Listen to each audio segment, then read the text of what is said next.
नमस्कार, स्वागत है आप सबका दिन भर की तमाम बड़ी और अहम खबरों के साथ मैं हूं कवीन सचान। शुरुआत हेडलाइन से। गोवा और मणिपुर में राज्यपालों की भूमिका पर सवाल, कांग्रेस ने लगाया सरकार गठन में बीजेपी का पक्ष लेने का आरोप। वित्त मंत्री का दावा, संविधान का हुआ पालन।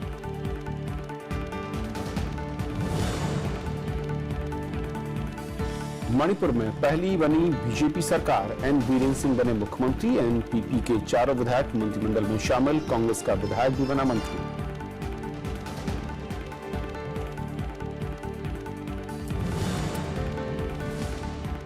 ईवीएम मुद्दे पर कोर्ट जाएंगी मायावती, विश्वसनीयता पर केजरीवाल ने फिर उठाए सवाल। वेंकैया नायडू ने कहा, हार को नहीं पचा पा रही हैं पार्टियां।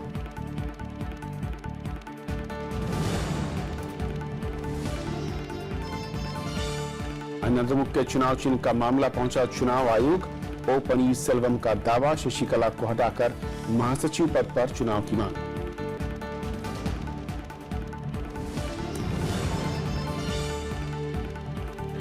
जम्मू कश्मीर में 3 आतंकी ढेर, गोलीबारी में लड़की की मौत। लगातार गोलीबारी से पाकिस्तान के साथ व्यापार ठप।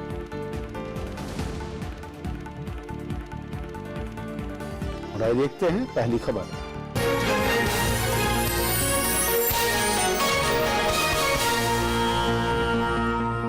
कांग्रेस ने गोवा और मणिपुर में बीजेपी की जोड़तोड़ से सरकार बनाने का मुद्दा राज्यसभा में उठाया। साथ ही राज्यपालों की भूमिका पर भी सवाल खड़े किए। सरकार ने कांग्रेस के आरोपों को खारिज करते हुए कहा कि कांग्रेस बहुमत का आंकड़ा जुटाने में नाकाम रही है। गतिरोध के चलते सदन की कार्रवाई कई बार बाधित हुई। कांग्रेस ने सरकार पर गोवा और मणिपुर में जनादेश का सम्मान नहीं किए जाने का आरोप लगाते हुए विरोध किया। शून्यकाल में मुद्दे को उठाते हुए कांग्रेस ने इसे लोकतंत्र पर हमला करार दिया। कांग्रेस सांसद आनंद शर्मा ने बीजेपी पर जनादेश के उल्लंघन का आरोप लगाया। वहीं नेता विपक्ष गुलाम नबी आजाद ने भी इसे लोकतंत्र की हत्या बताते हुए सदन में चर्चा की मांग की। जो गवर्नर्स हैं दोनों गोवा के और मणिपुर के, उनको सरकारों को बर्खास्त करके वहां दोनों चीफ मिनिस्टरों को, जो कांग्रेस का लेजिस्लेचर पार्टी का लीडर है गोवा का और मणिपुर का, उन कांग्रेस के लेजिस्लेचर पार्टी लीडरों को गवर्नर ने ओथ दिलानी चाहिए और उन्हें समय देना चाहिए अपना बहुमत प्रूव करने के लिए। If there is no clear majority of any party, the governor is obliged, that is the law position, to first invite the leader of the largest party to form the government and to prove their majority. CPM सांसद सीताराम येचुरी ने भी इस मुद्दे पर कांग्रेस का साथ दिया। The principle of the single majority, largest party being called is a principle that's established. That has been violated. The House must note that this is something of a violation that has happened. नेता सदन अरुण जेटली ने विपक्ष के आरोपों को खारिज करते हुए राज्यपालों के फैसलों को सही बताया। जबकि वैकल्पिक गठबंधन के पास स्पष्ट बहुमत हो, बहुमत के लोग राज्यपाल के सामने पेश हो चुके हों, राज्यपाल को लिख के दे चुके हों और राज्यपाल ने जो निर्णय लिया है उसके ऊपर कल स्पष्ट फैसला हो जाएगा कि बहुमत किसके साथ है। लोकतंत्र का आधार है कि सरकार बहुमत की बने। नेता सदन के बयान के बावजूद कांग्रेस का गतिरोध जारी रहा। कांग्रेस सांसदों के वेल में आने की वजह से सदन की कार्यवाही बाधित हुई। विरोध के चलते पहले शून्यकाल और फिर प्रश्नकाल की कार्यवाही बाधित हुई। भोजन अवकाश के बाद भी सदन में कांग्रेस ने विरोध जारी रखा। गतिरोध की वजह से सदन की कार्यवाही दिन भर के लिए स्थगित करनी पड़ी।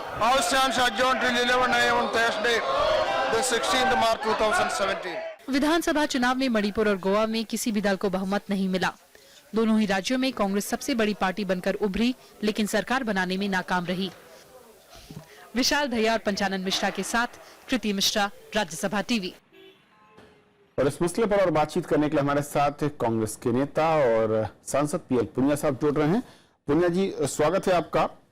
जिस तरीके से हमने देखा राज्यसभा में इस मसले को लेकर कांग्रेस की ओर से काफी ज्यादा वहां पर इस मुद्दे को उठाया गया। हालांकि चेयर ने कहा कि इस मसले को लेकर चेयर या फिर सदन कुछ नहीं कर सकता, तो फिर कार्रवाई को बाधित करने का कोई मतलब नहीं बनता है। और जिस तरीके के आरोप कांग्रेस के हैं, फिर अगला कदम क्या होगा, क्या करेगी कांग्रेस?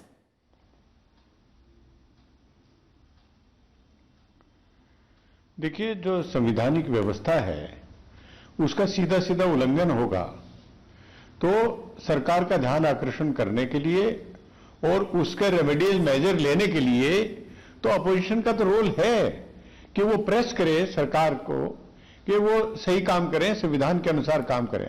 आप अच्छी तरह से जानते हैं हम वेस्टमिंस्टर मॉडल ऑफ गवर्नेंस को फॉलो करते हैं, जिसमें British parliamentary form of government, और उसमें अपोजिशन की भी उतनी अहमियत है जितनी की सरकार की। हर मैजेस्टीज गवर्नमेंट कहलाती है, हर मैजेस्टीज अपोजिशन कहलाती है जी। तो अकेले सरकार महत्वपूर्ण नहीं है बल्कि अपोजिशन भी महत्वपूर्ण है, और अपोजिशन को इस तरह से नजरअंदाज कर देना, संवैधानिक प्रक्रिया, आप लॉ ऑफ द लैंड है, अगर सुप्रीम कोर्ट के 9 जजेस बेंच बम्बई केस में होल्ड करती है कि सिंगल लार्जेस्ट पार्टी को बुलाया जाना चाहिए था, बुलाना चाहिए, और गवर्नर का राजभवन वो परेडिंग के लिए, गिनती करने के लिए पूरी तरह से वर्जित है। लेकिन इसमें यही सब कुछ हुआ। आप अच्छी तरह से जानते हैं कि गोवा में वहां के चीफ मिनिस्टर और 7 मिनिस्टर्स वो पब्लिक ने रिजेक्ट कर दिए, और 21 में से उनके 13 पे आ गए, और कांग्रेस पार्टी के 6 से 17 पे पहुंच गए, जो 38 मेंबर का हाउस है। तो पूरी तरह से, और हम उनसे ये भी पूछना चाहते हैं कि जब 2014 में दिल्ली प्रदेश के चुनाव हुए तो बीजेपी को इन्वाइट किया। बीजेपी ने अपना क्लेम स्टेक नहीं किया था, उन्होंने दावा पेश नहीं किया था, लेकिन उनको बुलाया क्योंकि single largest party Bharatiya Janata party थी, और जब उन्होंने मना कर दिया तो फिर आप पार्टी को किया। और 1999 में जब अटल बिहारी वाजपेयी जी की सरकार हुई, क्योंकि सिंगल लार्जेस्ट पार्टी थे, और जब वोट ट्रस्ट उन्होंने लिया बहुमत साबित करने के लिए, तो वो हार गए, और 13 दिन के बाद सरकार गिर गई। पुनिया साहब, तो ये हमारा एस्टेब्लिश्ड प्रिंसिपल है, लेकिन सुप्रीम कोर्ट के जजमेंट है, इसी पर कई जो किस तरीके से सरकार की ओर से कहा गया, ये नहीं है कि कौन सरकार बना रहा है, बल्कि ये भी महत्वपूर्ण है कि किस तरीके से सरकार बन रही है। पुनिया जी, कई बार जो कि सरकार की ओर से जवाब दिया गया कि कई राज्यों में ऐसा हुआ है कि जहां पर बहुमत न होने के बावजूद जो समर्थक विधायक समर्थक दल थे, अगर उन्होंने चिट्ठी सौंप दी तो उन दलों को बुलाया गया है। उनका ये पहली बार नहीं, इससे पहले कई राज्यों में हुआ है। तो असल में क्या ये माना जाए कि सत्ता में आने के बाद दलों की प्राथमिकता और राज्यपालों को लेकर उनका नजरिया बदलता है, और विपक्ष में आने के बाद उनका नजरिया दूसरा होता है? देखिए, ये सही नहीं है। यूपीए सरकार के दौरान में कोई ऐसा दृष्टांत नहीं है जब ऐसा हुआ हो, और बल्कि मैंने कहा कि जैसे दिल्ली में बीजेपी के सिंगल लार्जेस्ट पार्टी होने की वजह से इनको बुलाया गया, इन्होंने क्लेम स्टेक नहीं किया था। Law of the land, supreme court का 9 जजेस की बेंच का फैसला, वो तो सब पे बाध्य है, उसको नजरअंदाज करके ना गवर्नर कर सकता है, और ना ही प्राइम मिनिस्टर कर सकते हैं, ना ही कोई और फंक्शनरी कर सकता है। तो उसको फॉलो क्यों नहीं हुआ? वो फॉलो होना चाहिए, और वही हमारा कहना है। अब आप ने जहां पर बहुमत आया प्रचंड मेजोरिटी के साथ में उत्तराखंड और उत्तर प्रदेश में, वहां तो अपने नेता का चयन नहीं कर सके, लेकिन जहां पर घालमेल करना था, गवर्नर से मिलके इसमें जो गड़बड़ करनी थी, गलत काम करना था, उसमें फटाफट जाके कर लिया। क्या कोई समय निर्धारित है कि कांग्रेस पार्टी ने क्लेम नहीं किया और 15 घंटे में या 28 घंटे में उसको क्लेम गवर्नर के सामने पेश करना है? गवर्नर को मालूम नहीं है कौन सिंगल लार्जेस्ट पार्टी है। दिल्ली में क्या हुआ था, गवर्नर को मालूम था कि सिंगल लार्जेस्ट पार्टी कौन है, इसलिए उनको इन्विटेशन भेजा गया। ये सोच समझ के संविधान का पालन करना होता है, ऐसे ही नहीं है कि जिसको मर्जी हो कर लें और जिसको मर्जी हो डिनाई कर दें, ताकि उसका हक बनता है। जो आपकी पार्टी कोर्ट पहुंची और जो कोर्ट की बातें सामने आई हैं, उसमें यही जो बातें कही गई कि आपने दावा वहां पेश नहीं किया, जो बाकी संख्या थी उसकी लिस्ट आपने नहीं सौंपी। यानी कि कुल मिलाकर ये कहा जाए कि अगर 40 की विधानसभा है और किसी के पास 13 और 14 अलग अलग संख्या है, और जो बची हुई संख्या है उसको पूरा करने के लिए, बहुमत का जो आंकड़ा है उसको पूरा करने के लिए कुछ लोग एक दल के साथ खड़े होते हैं, भले ही उसको कम सीटें मिली हो, तो क्या उसे न बुलाया जाए और छोटे दल को या जिसके पास संख्या कम उसे बुला लिया जाए? वो हॉर्स ट्रेडिंग के लिए बढ़ावा नहीं देगी? कानून तो यही कहता है। अब चीफ जस्टिस की बेंच में शायद 2 जजेस बेंच थी, उनकी ऑब्जर्वेशंस हैं, उन्होंने पूछा कि भाई आपने क्यों क्लेम नहीं किया। ये एक ऑब्जर्वेशंस है, जब उनका अंतिम फैसला आएगा बिल्कुल उसका तो जवाब वो दीजिए। 9 जजेस की बेंच है, उसके फैसले से भिन्न नहीं हो सकता, भिन्न नहीं हो सकता है। और जो आज सवाल पूछे जा रहे हैं, कहा कि साहब जिसकी मेजोरिटी नहीं है, ये तो लॉ है कि सिंगल लार्जेस्ट पार्टी को आपको बुलाना होगा, और वो अगर फेल होती है, अटल जी के क्यों उनको मौका दिया गया, वो मेजोरिटी प्रूव नहीं कर पाए और 13 दिन के बाद सरकार गिर गई। क्या उनके पास हॉर्स ट्रेडिंग या जो भी आप कहिएगा उसका मौका नहीं था? लेकिन ये व्यवस्था है, संवैधानिक व्यवस्था है। जब सुप्रीम कोर्ट के 9 जजेस की बेंच का फैसला, that becomes part of constitution, that becomes part of the law, और that is law of the land, उसको फॉलो करना ही होगा। उसका अगर विपरीत तरीके से कोई करता है, जैसे गोवा और मणिपुर में हुआ, that is against law, that is against the constitution. चलिए पुनिया साहब, उम्मीद करते हैं कि कोर्ट में जब फैसला आता है उसके बाद देखना अहम होगा कि असल में इस मसले को लेकर कोर्ट किस तरीके डायरेक्टिव्स देता है। और ये बहुत अहम बात है कि राज्यपालों की भूमिका पर सत्ताधारी दल और विपक्ष या छोटे दल सभी हमलावर होते हैं, लेकिन सत्ता में आने के बाद उनका पक्ष लेते दिखाई देते हैं। बहुत बहुत शुक्रिया आपका इस चर्चा हमारे साथ जुड़ने के लिए। यदि पहले का छोटा सा ब्रेक, और ब्रेक के उस पार दिन भर की दूसरी बड़ी खबरें।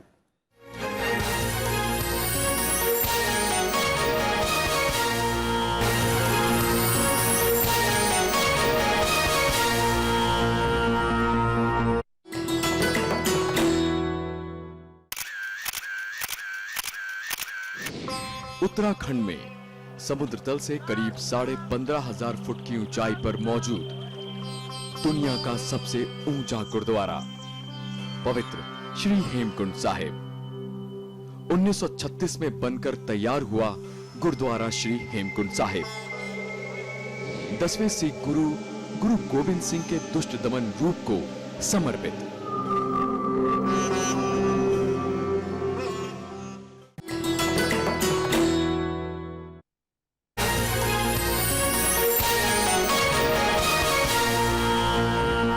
बीजेपी नेता एन बीरेन सिंह मणिपुर के नए मुख्यमंत्री बन गए हैं। राजधानी इम्फाल में हुए समारोह में मुख्यमंत्री के अलावा 8 और मंत्रियों ने शपथ ली, जिसमें नेशनल पीपल्स पार्टी के 4 विधायकों को मंत्रिपरिषद में जगह मिली है। एनपीपी नेता वाई जयकुमार उप मुख्यमंत्री बनाए गए हैं। प्रधानमंत्री नरेंद्र मोदी ने एन बीरेन सिंह को मुख्यमंत्री बनने पर बधाई दी। मणिपुर में पहली बार बीजेपी की अगुवाई में सरकार बनी है। बुधवार को राजधानी इम्फाल में राज्यपाल नजमा हेपतुल्ला ने बीजेपी विधायक दल के नेता एन बीरेन सिंह को मुख्यमंत्री पद की शपथ दिलाई।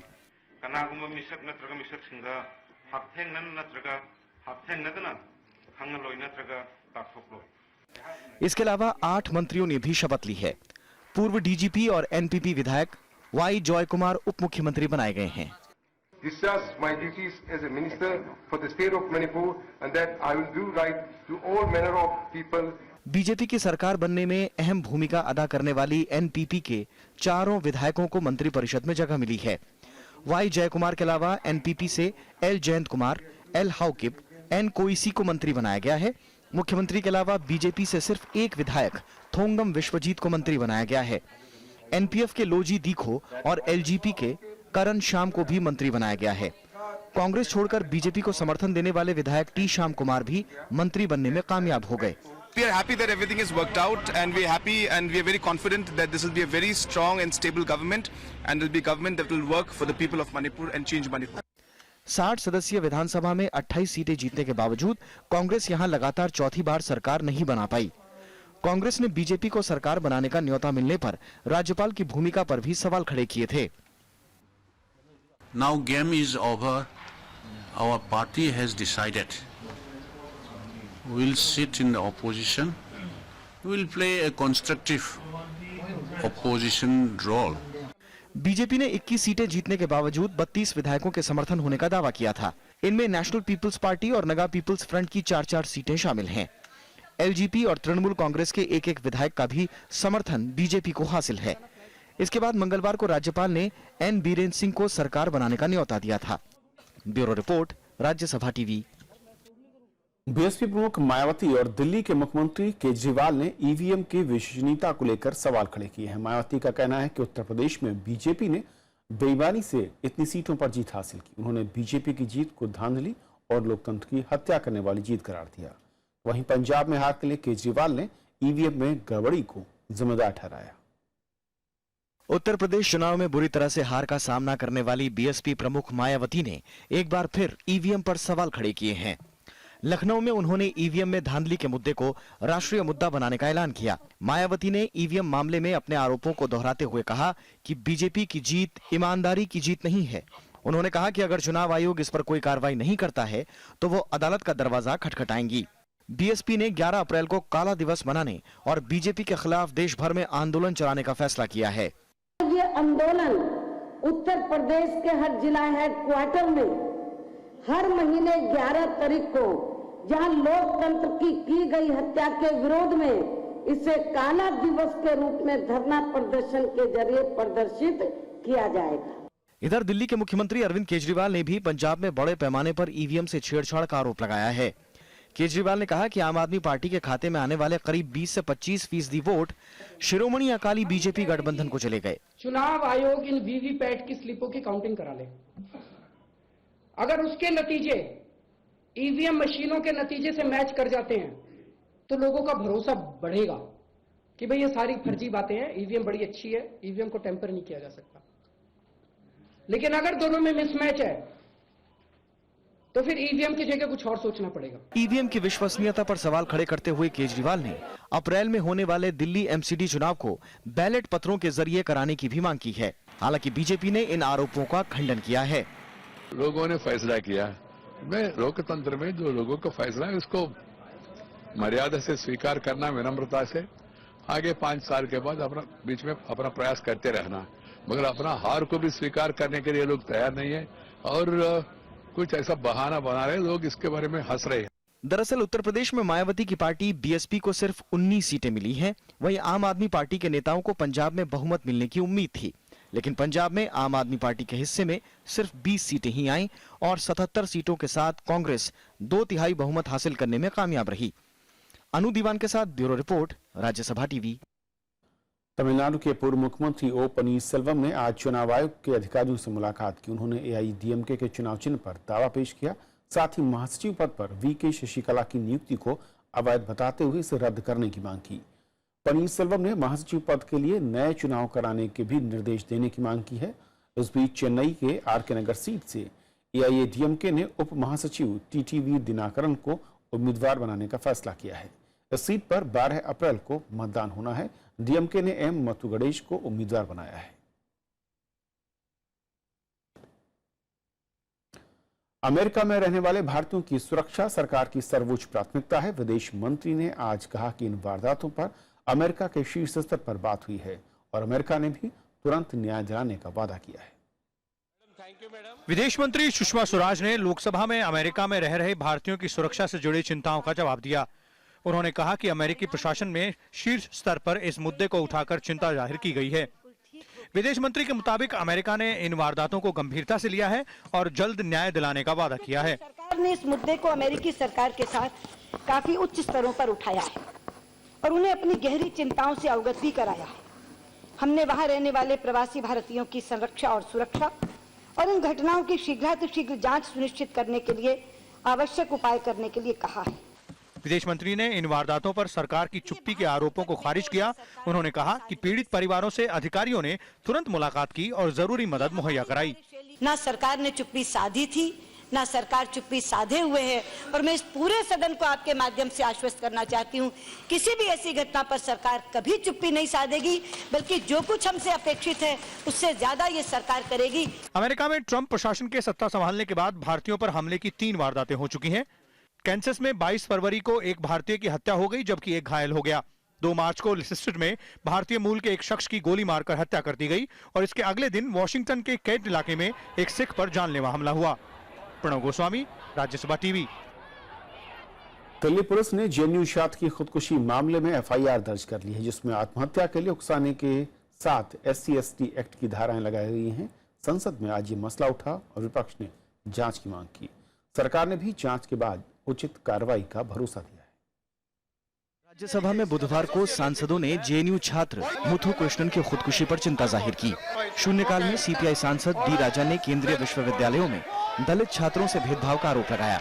दूसरे सांसदों ने भी सरकार से जांच की मांग की। This is a very serious issue and his parents are Dalits living in Namakkal district of Tamil Nadu. He is a Tamil student, a Dalit student studying in JNU. How could he take such extreme step of losing his life, sir? What is happening in our country? Why is it that people who have struggled all their life, reach the portals of the highest centers of excellence in our country, the central universities, why are the Dalit students committing suicide? Dalit students are getting admission under the system of reservation system, sir.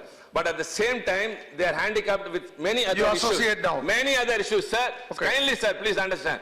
Sir, economic deprivation and social discrimination. केंद्रीय मंत्री निर्मला सीतारमण ने सांसदों को जांच का भरोसा दिलाया। उन्होंने बताया कि अनुसूचित जाति और जनजाति के छात्रों का उत्पीड़न रोकने के लिए पुलिस को जरूरी निर्देश दिए गए हैं। The inquiry will have to establish what kind, was it a suicide, where it happened, what is the provocation and everything else. Subject to the inquiry, we have asked the police to make sure that these two sections are invoked and the FIR is filed. Lok Sabha में भी विपक्ष ने सरकार से निष्पक्ष जांच की मांग की। And I also request the government to instruct the police to take necessary action, to have an impartial inquiry, to bring out truth in that death. 3 days before his death, Muthukrishnan put up a Facebook post condemning the Hyderabad University's alleged role in Dalit scholars, students, suicide last year and criticized JNU's new administration policy. इसके बाद संसदीय कार्य मंत्री अनंत कुमार ने कहा कि मामले की जांच जारी है और इसके बाद उचित कार्रवाई की जाएगी। मुथु कृष्णन ने सोमवार को फांसी लगाकर खुदकुशी कर ली थी। तमिलनाडु के सलेम जिले के रहने वाले मुथु कृष्णन का शव उनके एक दोस्त के घर पंखे से लटकता मिला। मौके से कोई सुसाइड नोट नहीं मिला है। कृति मिश्रा के साथ रविंद्र सिंह शौरान, राज्यसभा टीवी। केंद्रीय कैबिनेट की बैठक में आज महंगाई भत्ता बढ़ाने का फैसला हुआ। महंगाई भत्ते में 2% की बढ़ोतरी को मंजूरी मिली है। ये बढ़ोतरी इस साल 1 जनवरी से लागू होगी। पेंशन पाने वालों के लिए इतनी ही बढ़ोतरी की गई है, जिसमें करीब 49 लाख केंद्रीय कर्मचारियों और 55 लाख से अधिक पेंशनधारियों को फायदा होगा। वहीं 15 IIT को राष्ट्रीय महत्व का संस्थान बनाने से जुड़े विधेयक को भी मंजूरी दी गई है। उत्तर प्रदेश के पूर्व मंत्री गायत्री प्रजापति को 14 दिनों की न्यायिक हिरासत में भेज दिया गया है। सामूहिक दुष्कर्म के आरोपी प्रजापति को आज उत्तर प्रदेश पुलिस ने लखनऊ से गिरफ्तार किया और इसके बाद प्रजापति ने खुद को बेकसूर बताया और नार्को टेस्ट की मांग की। इस मामले में 6 आरोपी पहले ही गिरफ्तार हो चुके हैं। सुप्रीम कोर्ट के आदेश के बाद 17 फरवरी को पुलिस ने प्रजापति और 6 लोगों के खिलाफ FIR दर्ज की थी, जिसके बाद से प्रजापति फरार चल रहे थे। जम्मू कश्मीर की मुख्यमंत्री महबूबा मुफ्ती ने राज्य के कुछ इलाकों से armed force special power act यानी एफसा को हटाने की वकालत की है। दिल्ली में इंडिया फाउंडेशन की ओर से तीसरे आतंकवाद निरोधक सम्मेलन में उन्होंने कहा कि कुछ इलाकों से इस कानून को हटाकर इसका प्रभाव देखा जाना चाहिए। उनके मुताबिक घाटी में विकास के लिए शांति बहाली जरूरी है। उन्होंने कहा कि PDP और BJP गठबंधन के एजेंडे में भी अफसा को हटाया जाना शामिल है। महबूबा मुफ्ती का मानना है कि अगर हालात सुधरते हैं तो इसे हटाने में हमें संकोच नहीं करना चाहिए।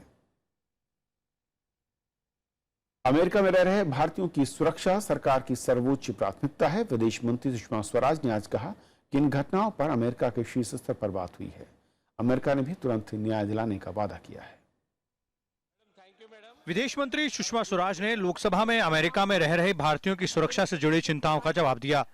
उन्होंने कहा कि अमेरिकी प्रशासन में शीर्ष स्तर पर इस मुद्दे को उठाकर चिंता जाहिर की गई है।